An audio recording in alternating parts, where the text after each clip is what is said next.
Buggy has pulled out the ultimate reverse Uno card, and now we're gonna be getting some bounties for the Marines. So in this video, we're gonna be making some Marine bounty predictions. How high are these bounties of Akainu, the Admirals, and Garp going to stack up against the rest of the world? Personally, I think it's actually gonna be comparable, and I'm gonna explain why. But first, I just need you to do me one favor, which is to hit that subscribe button and join our King Pirates crew, because to be honest with you, I'm really trying to get to 100K before the end of the year. With that being said though, let's get into these bounty predictions. I'm gonna start off from the top of what I think is going to be the highest bounty for the Marines, and that is Akainu. And in my opinion, there's really no other contender for this. I have very little doubt that he's gonna have the highest bounty out of all the Marines, because while some of you guys might argue for someone like Garp because he's a legend and you think he might be stronger, which I already disagree with, but even if you think Garp is stronger than Akainu, at the end of the day, bounties are not really about strength. Strength definitely has a lot to do with it, but it really comes down to notoriety and importance. And as far as Marines go, there's really no one more influential and powerful than Akainu right now, who's the Fleet Admiral. So without a doubt, I definitely think he's gonna have the highest bounties out of all the Marines. So the real question is, how high is it gonna be? And to break this down, we gotta talk about the Cross Guild, which I'm actually not gonna do a deep dive on yet. That's gonna be in the next video coming out tomorrow. So instead, for this video, I wanna specifically focus on the monetary and financial side of how much money they have. Because as far as regular bounties goes for like pirates and revolutionaries, the world government is the one paying for that. And they're absolutely balling. They're collecting the heavenly tribute from so many different people, so they're able to put out these monstrous bounties of like 5 billion to Kaido. Buggy on the Cross Guild, on the other hand, although they're powerful, they're definitely not going to be as rich as the world government. So realistically, how much can they really afford to pay out for these bounties? And while at first I thought there was no way they could be comparable to the world government because they just don't have that much money, after thinking about it for a while, I actually think they will have enough money to at least keep the bounties comparable. Because first and foremost, you have Buggy with his delivery company, a mercenary group, and although within that group there wasn't anybody like monstrally strong like a Yonko commander type of dude, it was still strong enough and influential enough to make Buggy a warlord. And with that alone, I think Buggy is already making bags. But then you have Croco Boy, who I think is honestly the real brains behind this plan. Obviously currently Buggy is the one that's being held up as the figurehead and the Yonko, but in reality it's definitely some sort of misunderstanding. I think Crocodile is the guy that is really like operating and planning things. And honestly, out of the Cross Guild, I think he's probably the person that we're underestimating the most, because it's been so long since we've really seen him in action. But you do have to remember, Crocodile is incredibly capable. He still has Mr. One under his wing. He was also a former warlord leading the Baroque Works organization, so clearly he knows how to run shit. And also, it's been a 2-year time skip for him to recover as well, so I think he's definitely been dealing with the underworld and really like building up his influence as well. And especially given the recent events that happened in the underworld with Doflamingo, the most influential member, getting taken out, and along with that, several major underworld figures running into trouble in Whole Cake Island, there's bound to be a pretty big power vacuum. And I can't imagine Crocodile didn't take advantage of that situation and build up his power while all of that happened. So honestly, with the combined powers of Buggy and Crocodile, I think money-wise, they're pretty set. And also overall, there's just going to be less bounties that they have to hand out for the Marines versus like the entire world of pirates and revolutionaries. And as far as Akainu goes, although I think he's going to have the highest bounty, I still estimate it to be between 2 to 3 billion. That I think is a pretty fair range for him as the Fleet Admiral, because on one hand, he is the most influential Marine, so he should have the highest bounty out of all the Marines. But on the other hand, I don't think it should be anywhere as high as Kaido's is, because honestly, in terms of power and influence, he's just not quite there. And that's not really even a power scaling debate. There's just a very big difference than the impact and influence of a Yonko versus a Fleet Admiral. Like for example, right after Marineford, Sengoku as the Fleet Admiral retired while Whitebeard also died. And then pretty much you just have to look at the aftermath of what happened. The Marines have multiple candidates ready to replace Sengoku as the Fleet Admiral, and there was no issue in terms of power. Meanwhile, the Whitebeard pirates got decked by Blackbeard and were no longer a Yonko crew. So while Akainu will have a pretty high bounty, I don't think it's going to be crazy high, so I think 2 to 3 billion is fair. Moving on to the next group though, we have the Admirals, who I also think is going to be pretty high. I think they're going to be close to 2 billion as well. And this is the part where we could really get into the Admiral and Yonko debate a little bit, which has been a pretty hot topic. Personally, for a long time, I've always thought the Yonko were stronger, but I didn't think the gap was that big. But after the recent stuff we just found out about with the Admirals losing to the Revolutionaries and Green Bull shaking in his boots with the arrival of Shanks, I think it's very obvious now that there's a pretty clear gap between the Admirals and the Yonko. But with that being said, I still think the Admirals are going to be stronger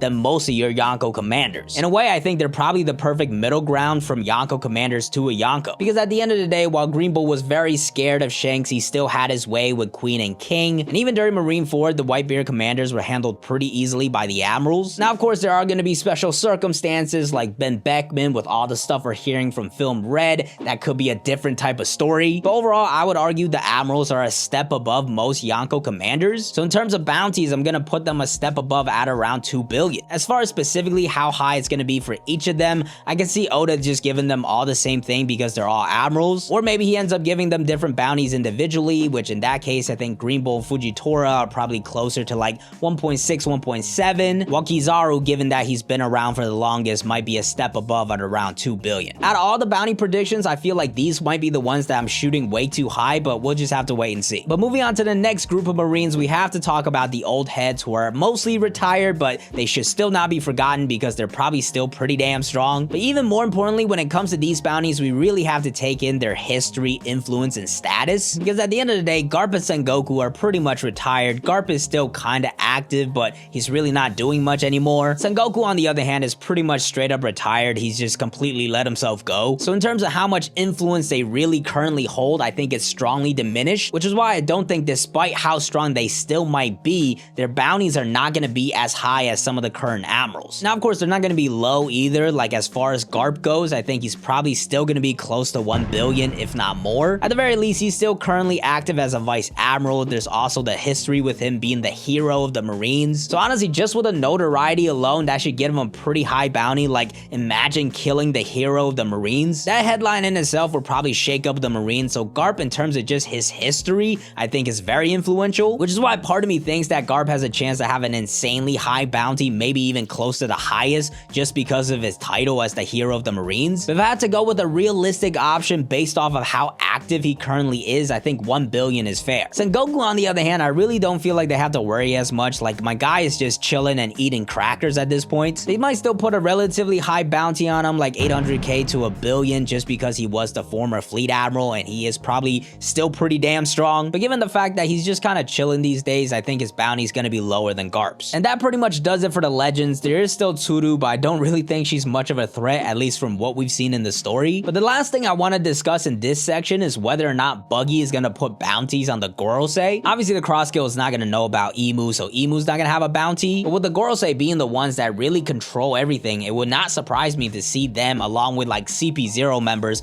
also get bounties. Ultimately though, if I had to guess, I would guess they're not going to get bounties, because that's just like poking a bear that you don't have to. Because at the end of the day, it's really the Marines that are dealing with pirates. There's no need to like straight up attack the world government. So for now, I'm going to guess that the Gorosei and the world government do not have bounties. But that said though, that's going to do it for all the top dogs within the Marines. I think those are the only people that have a chance of getting a bounty of 1 billion or higher. So let's talk about some of the other higher ranks and notable characters like Smoker and Kobe. We'll start with Smoker because he is one of the many Vice Admirals, and honestly, as far as Smoker's bounty goes, I don't think it's gonna be that high. Like, Smoker is my guy, but my guy has been slacking. Like, Luffy has just catapulted himself way over Smoker, and like, it's not even close to a competition anymore. And honestly, I think you could pretty much say that about all the other Vice Admirals besides Garp. As far as Smoker's bounty specifically, I think the highest it could get is maybe around 300 to 400 million. And honestly, that's probably one of the higher ones within the Vice Admirals. I would say the rest of them are probably closer to like 100 to 200, maybe even lower. As far as the highest bounties out of the Vice Admirals besides Garp, I think Gion and Tokikake, the two people that were close to becoming Admirals, they should get pretty high bounties. I still don't think they're really gonna get close to 1 billion. I think it'll probably be close to like 600, 700 million maybe. Honestly, the way I'm looking at these bounties is kind of comparable to the Tobi Roppo, where you have some stronger ones that have higher bounties close to 600, 700 million, but then you also have some weaker ones closer to 300 million and much lower. Besides that though, the ranks below them, I think they're gonna be pretty low bounties. Maybe we'll get a breakdown from Oda of what they're gonna be. The only notable Marines left are Tashigi, Helmeppo, and Kobe. As far as ranks go, Tashigi and Kobe are captains, but it's still a couple ranks below Vice Admiral, so I'm really not expecting much here for their bounties, maybe like 40 to 50 to 60 million. Helmeppo, of course, is gonna be even lower, probably closer to like 20 or 30 million, and that pretty much wraps it up for all the notable Marines that we know. And if you made it this far into the video, you probably had a good time, so please drop a like for the YouTube algorithm, and definitely let me know your predictions in the comments as well. And also, let's just play a game of rock, paper, scissors. If you lose, you have to like, subscribe, and watch the next video.